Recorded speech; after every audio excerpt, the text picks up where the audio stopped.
ओडिशा रे double engine सरकार पाई उभय सांसद और विधायक प्रार्थी को भोट देबा पाई अनुरोध करिसेंती राज्य बीजेपी।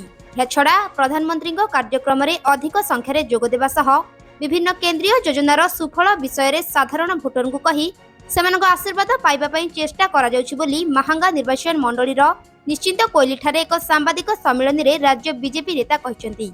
राज्य बीजेपी पक्षरु राज्य बीजेपी मुखपात्र प्रकाश दत्त, राज्य संपादक शारदा शतपथी, बीजेपी कार्यकर्ता देवेश महांती और विधायक प्रार्थी सुमन घड़ई जोग देथिले।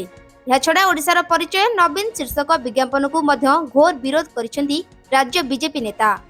स्मिटर आभिमुख्य जहाँ मु कहली जे सरकार 25 वर्षर सरकार जो भली अवहेलित करिछि महांगा को, जो भली महांगावासी की अवहेलित होइचंती। आपण पानीय जल नियंतु, पीवा जल नियंतु, बा आपण औषधीय नियंतु, बा घरे घरे चाउल पहुँचेबार दायित्व नियंतु, बा जेकोसी प्रकार अराजकता ये सरकार करिछि महांगावासी पई, से अराजकतार अंत हो। आम सान भाई सुमंत घड़ई एटी विपुल संख्यार जमी भोट पाई आपण स्नेह पाई आशीर्वाद पाई केमती एठू जितबे, जीतिकी असेंबली जीवे। ए सरकार जमी एठी विपर्जय हम। आपण भारतीय जनता पार्टी सुमंत घड़ई की भोट देकर जितेबे एवं आम सांसद बैजयंत पंडा को कोभली विपुल मात्रा रे भोट दे जितेबे, तांको दिल्ली दरबार को पठेबे, जो थे कि केन्द्रापड़ार जो उन्नतमूलक कार्य जो प्लान है, जोटा माननीय प्रधानमंत्री प्लान करचंती जमती साकार हो पार।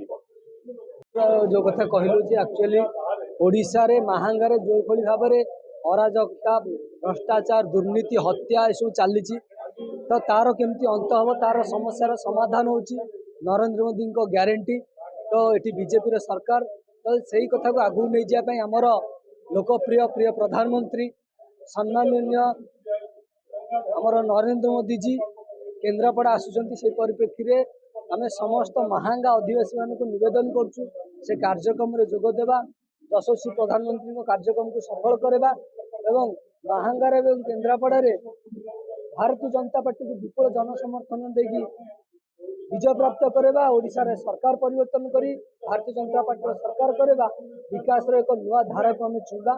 सेति हमर ए कार्यक्रम रखा जायछि। सेही प्रक्रिया आज हमर प्रेस वार्ता ए जगह रखा जायछि।